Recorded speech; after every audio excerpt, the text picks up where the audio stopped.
everybody. Welcome to the Entrepreneurial Truth Podcast. My guest today is Wassim Dabboussi, and his mission and purpose in life is to make the world a better place. One human, one family, one community at a time. Change happens over time, perseverance, and a whole load of consistency.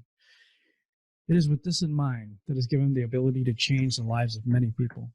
It is through his own experience, blocks, struggles, and learnings that he is able to bring ideas and strategies to the table with anyone he works with.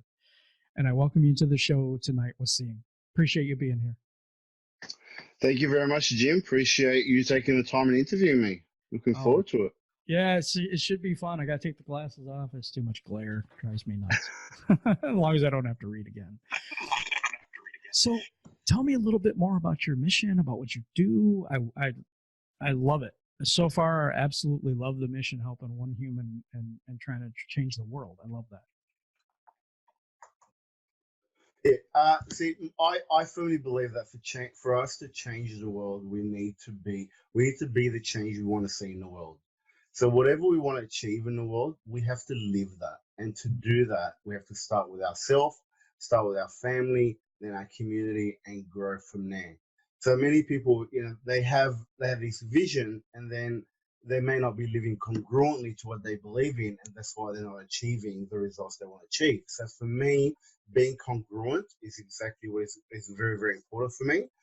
And that's why in the work that I do, I'm a peak performance strategist. I help people get clear on exactly what they want in life, plus other things to get them to become a peak performer. But clarity on exactly what you want to do and then living that truth is paramount to success. Absolutely is. It absolutely is. It starts with the person in the mirror. It really does. And your heart for people and your compassion for your fellow human being. You can't expect everyone else to be, have this big heart and want to help you if you don't want to do that for anyone else. I totally get that completely. So tell me a little bit about your background. My background as a professional background? No, yeah, just as in, your professional background, your personal background. Yeah, just the story that led up to where you are now. Okay, so I'm a migrant to Australia. I came here when I was 10 years old from the Middle East. My parents came out here to seek a better future for themselves and for me and my sister at the time. When I came to Australia, I didn't speak a word of English, so English was pretty much my third language. I have a lisp. I have a lisp, and I have 4 S's in my name. So growing up in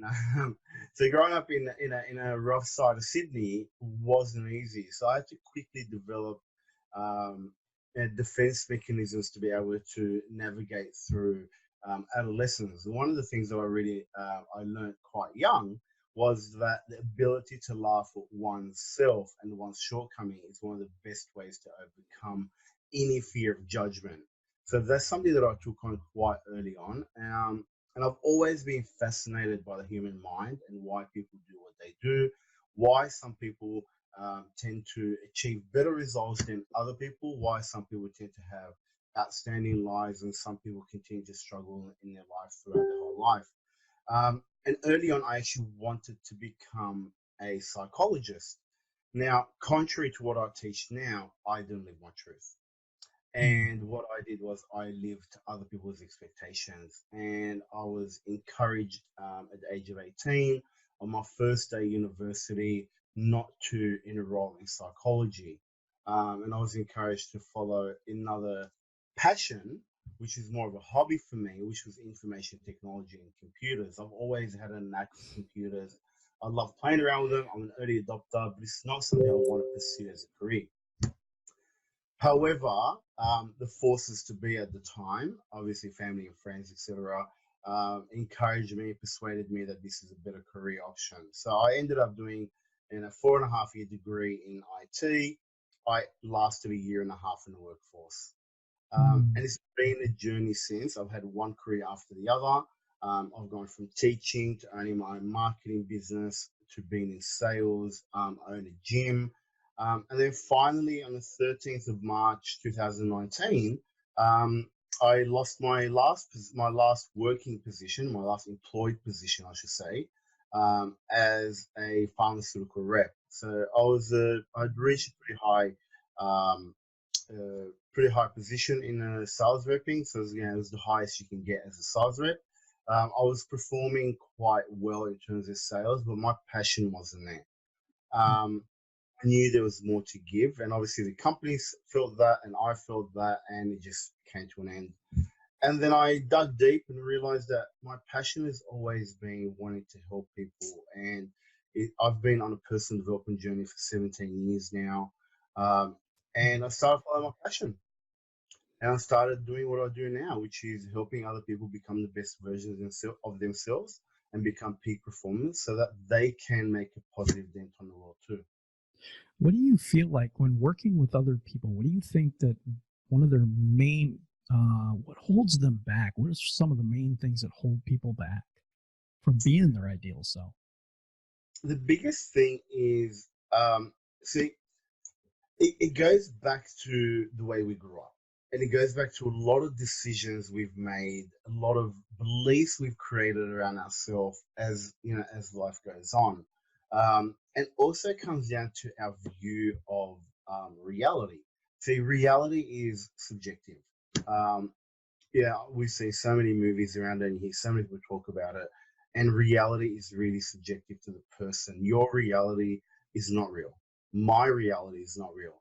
Our realities are based on the goggles that we wear to see the world and filter what we see according to our belief systems, our attributes, our environment, our decisions we've made out in the past, our memories. All these things start to cause our meta programs. All these things start to cause how our unconscious mind works. So many people, when I talk to them about when they're facing challenges in life, it's usually the biggest thing is I'm not worthy enough or self-doubt. I see that too.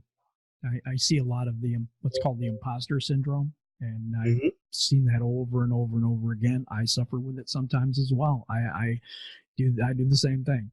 So Yeah. I totally understand where you're coming from there. But the subconscious mind it's just so fascinating because we take in so much, especially as a child and in our environment and how we grew up and the neighborhood we grew up in, were we poor, were we, what did we see? What did our parents tell us? All these things that are go into our subconscious mind. And then later on in life, all this pops up. Yep. 100%. And I'm actually glad that you mentioned the imposter syndrome, because I do have something I'm actually working on at the moment. Just give me a second. I'm just going to try and pull it out. Oh, that's no problem at all. Which is the 6 toxic traits that stop people from actually achieving the goals that they want to achieve. And one of them is the imposter syndrome. Mm-hmm. So what it is, so the imposter syndrome is, not living to your truth, like you said. It's being a pretender. A lot of people pretend that, and a lot of the times, see, the pretender or the imposter is quite negative, because we are pretending to be someone who we're not. If we step into our truth and just realize the true power that we have, and then lean into who we want to become, then you can use the same, I suppose, strategy from being away from who you really are to becoming your best version.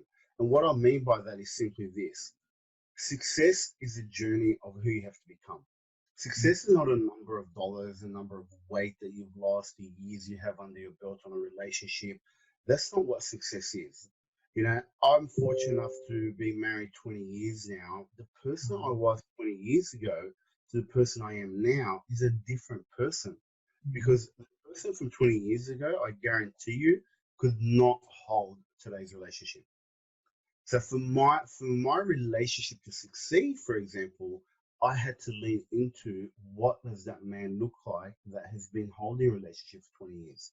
What are the attributes? What are the beliefs? What are the behaviors?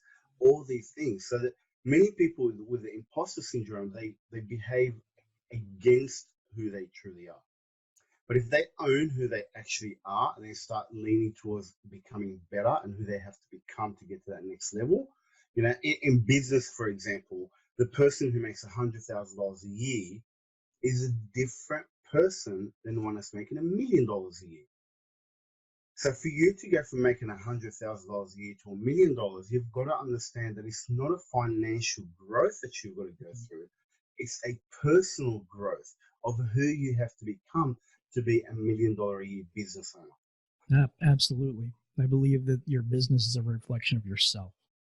That it's a mirror for your internal and your subconscious mind, how you think, how you act, and how much you can break through the things that are holding you back on the inside will reflect in your business, your income, your success, all of that. All that has to do with everything that's internal and not so much what's external. I totally see that all the time. I totally agree with you. So on your journey, your personal journey, you were talking 20 years married and all these things that you are accomplishing and stepping into who you are. What were some of the roadblocks that hindered you along that journey, either external or internal? It's myself. It's always been myself. At the moment, we recognize that we are our biggest critic, we are probably our biggest enemy, and we are our biggest roadblock in our own way, is the moment we can start working towards becoming better and getting to where we want to go. So, for example, one of the things I realized at the age of about 25 was for me to grow as a person and become a better father. I had a baby on the way at the time, and my income wasn't enough for me to pay my mortgage. We had to rent our place out to live with my parents. I realized quite early on that I needed to change who I am to be able to give myself more opportunity to grow to where I want to go.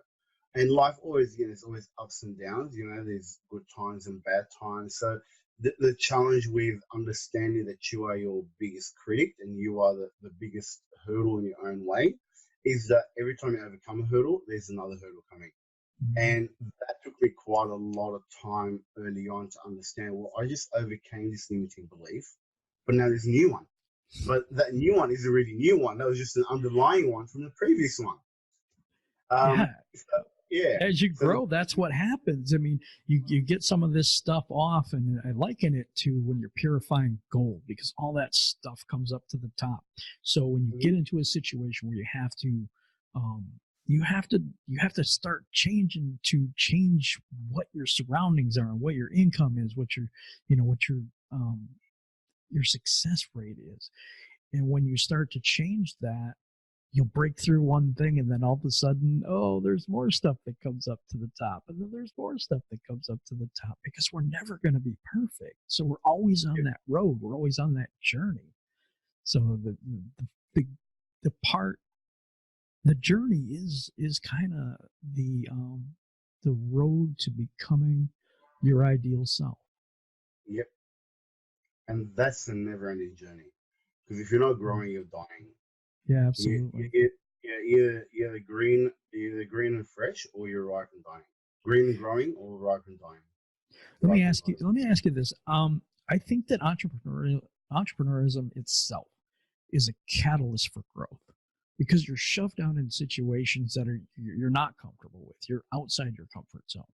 So therefore, that growth, I think, accelerates rather than you're just comfortable in your job. You come home, you got the routine. But if you have to go out there and make it for yourself and earn it for yourself, there are so many things that come up inside of you, your self-worth, all of those things. And what do you think about that? And what have you seen over your years of studying? Mate, you are 100% right. It's when we have a job, we have a structure, we get to work, we know what we're doing. When you start a new job, you're out of your comfort zone because you're learning new things, you're learning new company culture, new company, ways of doing things and systems and processes. When you're an entrepreneur, you got to come up with everything yourself.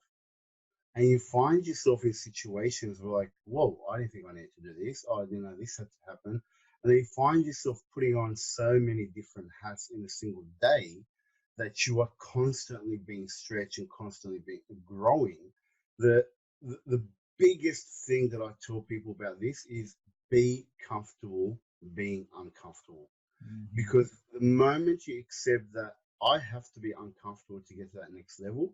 The moment you can start overcoming those. And look, I'm not perfect. I have days where, you know, challenges hit me hard.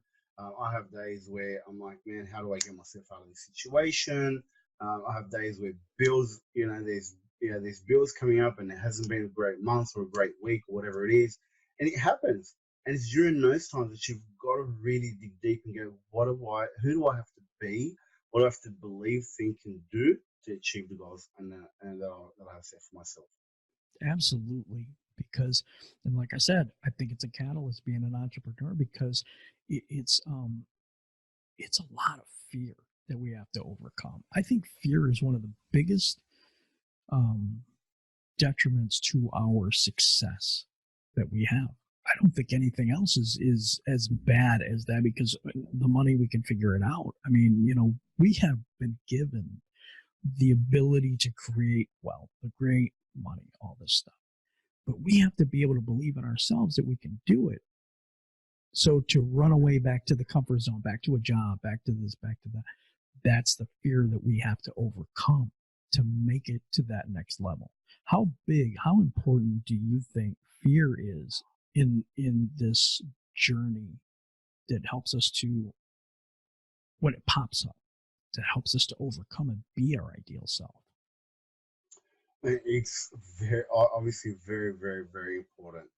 Fear is what drives self-doubt. Fear is what drives self-criticism, fear of judgment, lack of action, procrastination, perfectionism, judgment. All these things are driven from that one core emotion, which is fear. If a person removes fear, they become unstoppable. For example, when you look at a child learning to walk, they have no fear because they don't understand the consequences of falling. But we've programmed ourselves that if I fall, I'm going to hurt myself, so I'm going to do everything I can not to fall. So our unconscious mind is wired to protect us, and that's what it's there to do. The challenge is, how do we use our unconscious mind to take us to the next level? And we can turn that fear into courage and know that for us to be protected, we need to go to the next level. And that itself is a process. Oh, it definitely is, because when we find out that fear is actually a good thing, that's when you start to mature. That's when you start to break through, because fear is going to be there at every single level. The money isn't meeting the bills at the end of the month. So what am I going to do? In a job, you're okay. I just work some overtime, blah, blah, blah, try to get a raise, get a better job. When you're an entrepreneur, it's like, I either sell or I do something or I'm toast. That's right. So that fear is so prevalent. Yeah. And that's the thing. And many entrepreneurs who struggle to make it are usually living in fear. And I know myself, when things aren't going great, and that fear overcomes, I'm like, I need to overcome this. And I do processes on myself. I have certain I have punishments, if you like. So much punishments, but more consequences. So, for example, if I find myself, I set myself a certain target every day of how many hours or minutes in a day do I allow myself to be in a shitty or a negative state. So Right. whether that's fear, whether it's overwhelm, whether that any negative state that doesn't serve my purpose, I only allow myself X amount of time. And then every month, I want to reduce that. So to overcome that, the way that I program my unconscious mind is quite simply this. If I've been in, hypothetically, this month, my target is an hour a day. I'm not allowed to be in a negative state for more than an hour a day. If I find myself that I've been in a negative state for more than an hour, then I have to go have a cold shower. An absolute cold shower, no heat whatsoever, just cold water running. And then on my in my shower, on my shower wall, I have incantations. I have to say all 10 or 12 incantations under cold running water. Now that gets you in a state, because that'll shift your mind quick. I love it. Yeah. No, I love the technique. I really do, because when you sit here and say, okay, this is enough. I draw the line and I will not do this for this amount of time a day. And then you take every month and you're whittling it down and whittling it down until pretty soon it becomes non-existent. Or you know so well how to deal with it that when it comes up, you can say, no, that's not my reality. Yeah. Yeah. And that's the other thing. See, emotions are something that just come up for us. Feelings are a decision that we actually accept or deny. So, there could be many, many triggers in life that might bring up a negative emotion. It could be memory, it could be something you see on Facebook, it could be a message you get from someone. Anything can trigger a negative emotion. You have the ability to feel what you want to feel. Absolutely. No one can make you feel anything that you don't decide to feel. So even though something might have triggered a negative emotion, you can say, well, how do I want to feel right now to best serve my my purpose right now? Is it being joyful? Is it being motivated? Is it being loving? Whatever feeling you need to feel for you to achieve it, you can summon that feeling in a heartbeat. You definitely can. You are in control more than we think we are. I think that people like first starting out and stuff like this, and I'm going to switch a little bit, but I'm going to ask you this question. How do you recommend that like a new entrepreneur overcomes that feeling of rejection when they get no's? Not only they get no's, they get people that are haters, you get these people that just totally rip on you, that type of thing. And when the mind is not prepared for that, or you have some baggage from before, that can cause a lot of damage to a new entrepreneur. So how do you suggest that they deal with the negatives, the no's, the haters, all that type of thing? So rejection is one thing, and haters is completely another thing. Rejection is just building tenacity against rejection. For example, I put up a recent video, so if anybody wants to go on my Facebook, YouTube channel, LinkedIn, it's all there. I put up a video around, I'm trying to remember the name of the topic. That failure is a choice. That's right. So failure is a choice, which means, you accepting rejection is a choice for you to accept rejection. Okay. For example, I gave many examples of Thomas Edison, Colonel Sanders, um, Ford, all these guys who shaped our world, and they did not take rejection on to be rejection. It was just, okay, that's not going to work, try again. We all know the story of Kentucky Fried Chicken and how many years he was knocking on doors and how old Colonel Sanders was when he finally got the break. He was in his 70s or something from memory, before he got the break. And now look at KFC. It's a worldwide chain. Thomas Edison, we're sitting here, we can see each other. I've got light here, you've got light in your place. If it wasn't for Thomas Edison not giving up in the face of failure and rejection, we wouldn't have the light bulb today. Right. So build tenacity. And one of the ways I built tenacity quite early on in my career, with my first business, was I just went out and knocked on doors. Now, you don't have to do that today. You can just network with people through social media. But if you can go out and knock on doors, mate, that will build tenacity. That will build thick skin. Because, what I used to do, I used to have Monday to Thursday. I would go from 9 a.m. to 12 p.m. every single day. And I'd have a map. We're talking about 17 years ago. So there was no Google Maps back then. There was not even a color phone. I would literally get a map of a certain industrial area that I wanted to do business in. And then I would map it out and I would say, okay, I'm going to walk down this street, this street, and this street today. And I would spend 4 hours doing that. I'd have a whole bunch of business cards in one hand, a whole bunch of flyers, and I'd be going in every single day, religiously knocking on doors, asking for an appointment, trying to see a decision maker. If not, leaving some information, grabbing their contact details, and then I would do that for 4 hours a day, and I did that for 6 months every single day until my business started taking off. And then I would go home or to the garage. It was my dad's garage, actually. I'd go back to my dad's garage every single day, and then I would go in there and I would get all these business cards I'd collected for the day, and I would send an individual email to every single person, introducing myself, telling them I came in to see them that day, and I'd love to have an appointment with them to discuss X, Y, and Z. Now, the reality is I got 90% rejection. And that's okay, because as much as in the beginning there were times where I just wanted to knock my head up against the wall, I felt worthless. I felt, I felt no self-esteem, no confidence, and it would show, because what would happen for me if I had a bad day, say on a Monday, and then Tuesday came, I had a shitty day, and then just one little change. And that change was one person saying yes to me, and then bang. And I look back, I'm like, when I'm in a good mood, when I'm in a good state, I'm getting better results. When I'm in a shitty, crappy state, I'm not getting the results I need to get. That's right. So then I started learning and working on my state.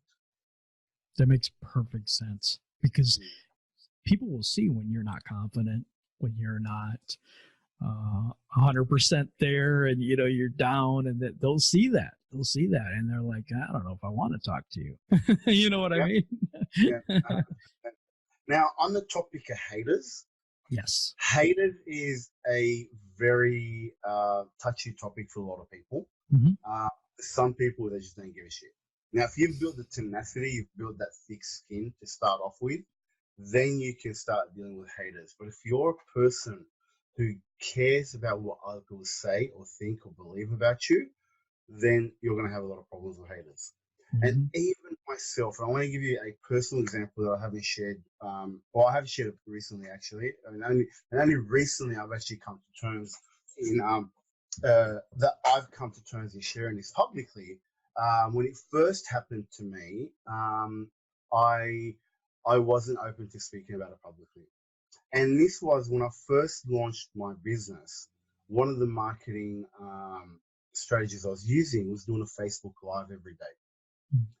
Every single day I would do, the first live I did was about 16 minutes or 20 minutes. Then they got shorter to 4 or 5 minutes each live. First live I did, I had about 1,200 friends at the time, and about 700 of them actually tuned in. Wow. I was ecstatic. I was like, wow. I said to my wife, look at this, 700 people, they're all my friends. I had so many comments, so much interaction, so much engagement. And I was pumped. The next day, it was about 500. The next day, it was about 3, 2. Then it started hovering about 100, 150. Then it started going down under 100 or hovering around the 100 mark. About a month or so into doing this daily, I had someone come up on my Facebook Live, someone who I wasn't connected with, someone who I wasn't friends with, someone I'd never ever seen or heard of in my life. And they typed up, Wassim, honey, please stop going live. We're getting sick of the notifications. Your family and friends are talking about you. You're losing family and friends. I know this sounds angry, but I hope you take the message. Just saying, I'm over getting notifications. Now, this person did it live on my live feed. And it kind of hit me really hard, because it was a family or friend who went out of their way to create a fake Facebook account to show some hate.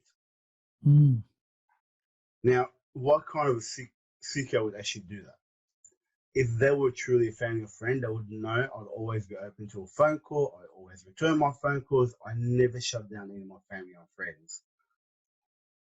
Then at that time, as I was growing my business, and I was zealous and passionate, still am passionate, and I was, growing my business. I had so much drive. It hit me hard. It's like to the point where I started dreading going live until I reframed that for myself. I'm like, you know what? That's their shit. I have not said anything I've never said anything derogatory. I've never attacked anybody on Facebook. I've never attacked anybody I've never put anyone down. I've never given any negative information. I've never done anything that can be seen as anything but positive. So for that person not to be able to accept that, there's obviously something going on with them. So instead of hating back on them, I actually started to have compassion for them. Obviously deleted the comment, did what I had to do, but I started feeling compassion for that person because I started thinking, well, what's going on for you to have that outburst and to go to the extent of hiding behind a fake account? I still don't know who it is, but now I have compassion for whoever it is, and if I ever find out who that is, and then I started realizing, you know what, people are going to hate no matter what. And you know, the other flip side of it is, that's the only real hate I've had. I had a bit more than that. I actually had someone post an email that I sent out on a social media page, on a social media group, which had about 25,000 people in there. And they didn't like the message that I had, which was quite, you know, I'm a no BS type of guy, so I kind of feel like it. So, you know, if my members at the gym are not putting in the work, I just don't, you know, to pull up their socks and put in the work. You know, I don't cuddle people. I don't try to always, okay, you're doing your best. I'm like, no, even with my own kids, take it to the next level. So I sent out an email. It was an encouragement email. I sent out in the morning saying, you know, wake up, go to the gym, etc., etc. Person got offended, and then they posted on social media, and I'm like, and then it was a whole, you know, two sides of the story. And how could he say that? You know, doesn't he know that some people can't take it? Blah blah. And then other people saying, mate, this is a marketing campaign. He's actually sending people out encouragement. The fact that you guys have put it up on social media, it's actually worked. So in one sense, it got me more publicity. On the other sense, some people hate it. So, you know, you're never going to resonate with every single person. Find your tribe, and those haters, you know, first they're going to hate, then they're going to appreciate, then they're going to promote. So think of haters as people who are going to give you free publicity. Oh, for sure. Yeah. I mean, it's great advice. That is great advice. To deal with them with compassion and turn them into a human being rather than being offended. Yeah. That is really, really good advice. It's very mature too. It's a very mature position because I think that the first thing we want to do is to, you know, tell them where to go and how to get there. You know what I mean? It might be the first thing right here, you know? Oh, mate, it was the first thing for me, too. I'm only human also. It's our own natural fight or flight, right? Someone attacks you, you either fight or flight. And my natural response, my initial response was like, oh, knock this person out. Who is it? Get in front of me. And then I'm like, hang on a second. Calm down. What's that going to achieve?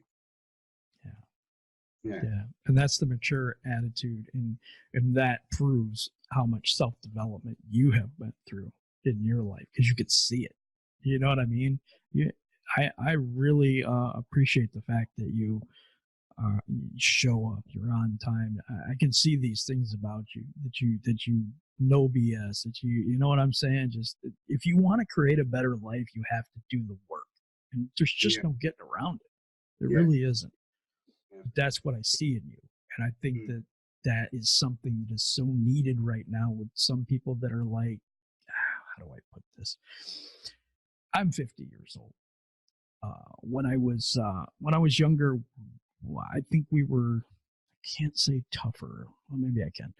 It just seems like the generation that we're living in now just really doesn't feel like they need to put in the work. I mean, some of them. I'm not going to say everybody, but that's just my belief. I don't have to make it yours. That's mine. You know what I mean? I agree with you. There is a sense of entitlement out there. Absolutely. There's a sense of entitlement amongst people, especially in Western society. There's a sense of entitlement, you know, and you're in America, I'm in Australia. We might have slightly different cultures, but I guarantee you we have a lot in common. You know, I've been to America, I can see a lot of commonalities. And there is that sense of entitlement. Even here in Australia, you see people that are entitled for government funding. You know, and I'm like, I never got that even when I was younger. You know, and I had family and friends who lived off welfare. And I was like, I never ever want to do that. You know, the only time I ever took welfare was, and it wasn't even welfare. It was something that I was, again, sound a bit of a hypocrite. It's something I was actually entitled to because I was a student. So Right. the government Right. used Of to have course. a subsidy for students while they're studying. Mhm. Um, but I guarantee you, I've paid that back multiple times in taxes, right? Since then. But I have not had any welfare since the day I graduated university. I had to. Yeah, I had kidney failure in both kidneys. I had to get dialysis for 3.5 years and have a kidney transplant. So I that's didn't different. have a Having, choice. yeah, didn't have a choice, because you've had a health issue. That's external. I'm talking about people who are fit to make a change in their life, to earn their income, to earn their money, and they choose not to. I'm not Absolutely. talking about someone who has a disability. I'm not talking about someone who has an illness and they need to get support. I'm not talking about those people. If it's an external factor and you need some support while you recover, that's fine. But if you're just sitting at home expecting the government to pay you or anybody to look after you or have an entitlement that you deserve this, I'm sorry. The only thing you deserve is what you work for. Yep. The only thing you deserve is what you go out and make yourself. That's I right. believe that 100%. I think that this generation that we live in now, I think that there is a lot of entitlement. I think there is a lot of, hey, I'm breathing, so I'm entitled to someone to pay for me to live. I think if we adopted more of the mentality that it's on us. Everything that we have in our life is our fault, whether it's Yep. good or whether it's bad. It's our Yep. fault. 100%. And once we own our own reality, we own our own destiny. Yeah. 100%. And that's something, even with my own children, and, I love my kids, and no matter what I have, I give to them. There are times where I say, no, you have to do this yourself. Yep. Yeah. And I give them a gift. One of the gifts I give my children is at the age of 14, I take them to Tony Robbins' Unleash Your Power Within. Because Awesome. I think that I want to give that gift to them out of love, not because they're entitled to it. I believe that giving them that gift will open up their eyes to so much more in the world. But after that, they want to do any more personal development courses, they have to work for it. For example, I was doing some training. My wife and I, we bought some training. We got 2-for-1 tickets, and my wife was like, "Oh, how about we give it to the eldest?" I'm like, "No." I'm like, "This is for me and you. I want him to see us doing this. If he wants to do it, I'm happy to loan him the money, but he has to pay back." Because I had to borrow the money for my first personal development event. I remember I had no money. I put my credit card down to go home and borrow the money off someone else. But it was that learning and that struggle of being able to go through that learning made the learning a lot more valuable than someone else paying for it. And that's one of the things that many people don't understand. You do not value what's given to you. You do not value as much the things that are given to you for free versus the things you've worked your ass for. Absolutely. Because there's no exchange. You're not That's right. invested into it. So if you're not invested, you can take it or leave it, whatever. And it didn't put nothing in, so no big deal. But if you sit there and you have to borrow money or you have to put it on a credit card and pay it back, it it does something to you like, hey, I paid for this. I'm paying attention to every single thing. I worked hard for this. Yeah. You know what I mean? I always say people that pay attention. The more they pay, the more attention they pay. That's absolutely true. That is absolutely true. Gosh, this is a good conversation today. Very good conversation, and we're getting into mind hacks and I want to dive into it just a little bit about creating your own reality, because everything is seriously up to you. Everything that you're creating right now, every decision you make, everything is up to you. By and large, outside of external circumstances, we have the ability, we have the right to go ahead and create our own income, create our own dreams, create our own reality. So we've mentioned a little bit about how Our mindset holds us back. Our emotions can hold us back. How do we do it?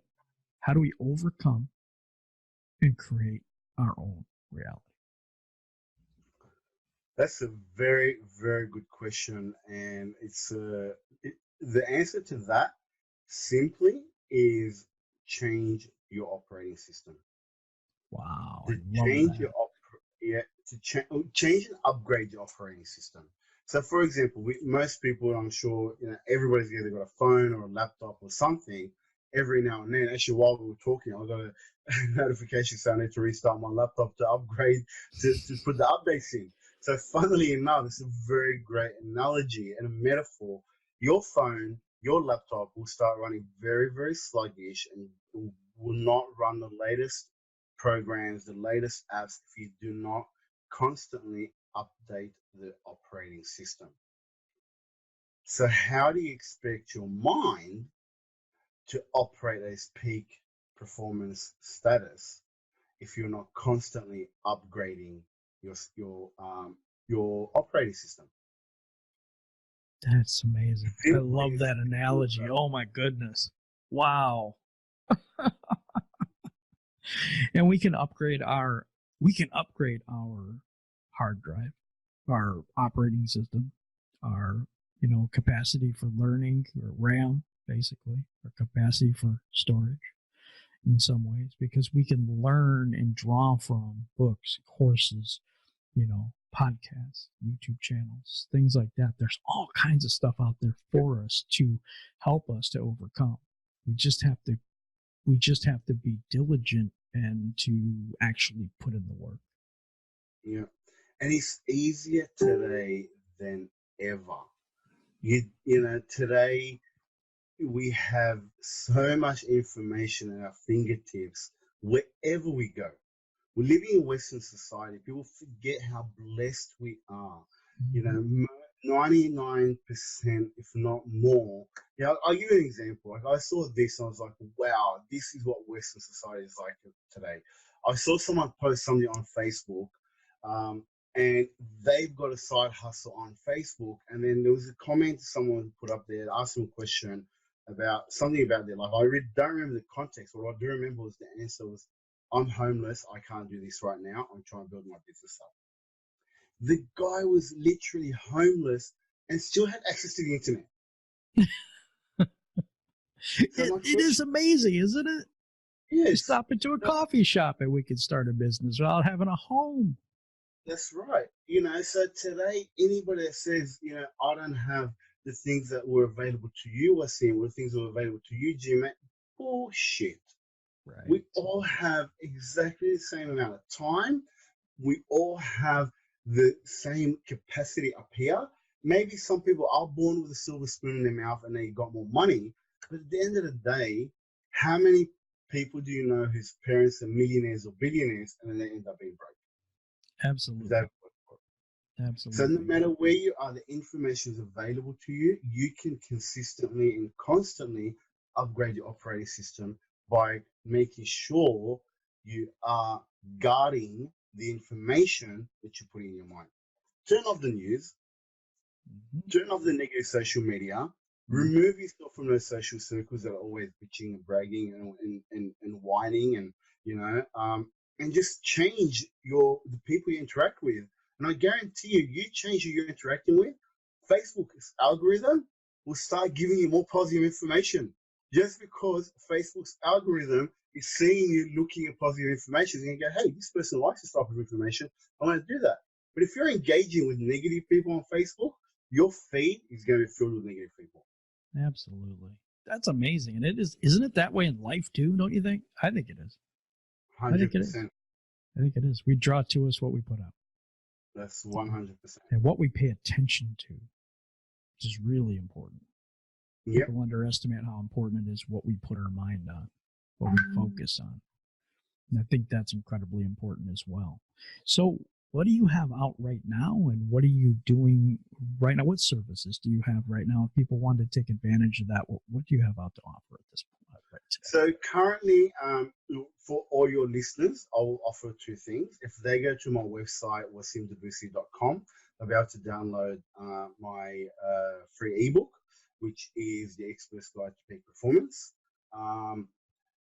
If anybody would like to, there'll also be an opportunity to book in a free peak performance strategy call with me, which is a 45-minute to an hour call. We can go through some of the things that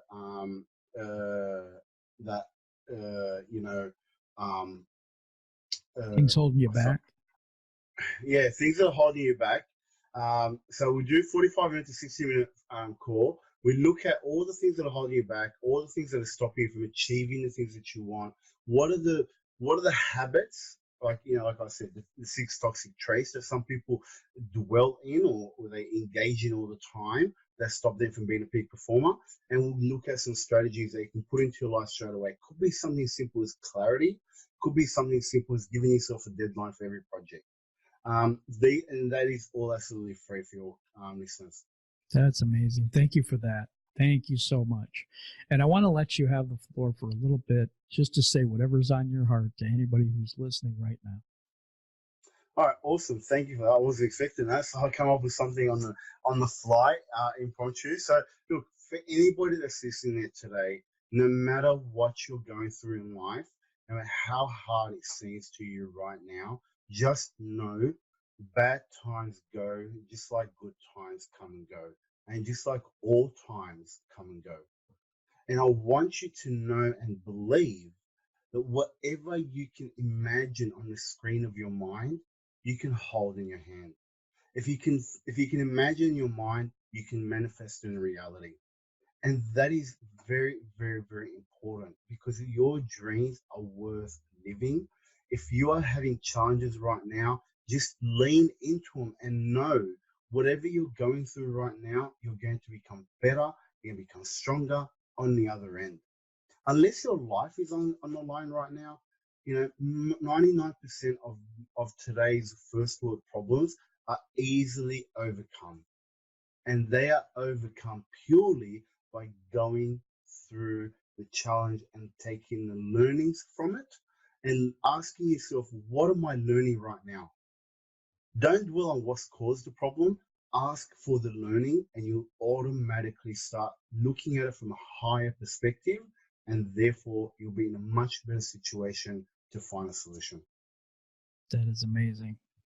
I appreciate you being with me today. It was an incredible talk. I mean, it really was. We delved into a lot of things, and I think the listeners are better for it. And I think was a wonderful show. Everybody, if you could click the subscribe button and the little bell so you know when the new shows are coming out, I would really appreciate it. Thank you, everyone, for listening, and you have a wonderful night.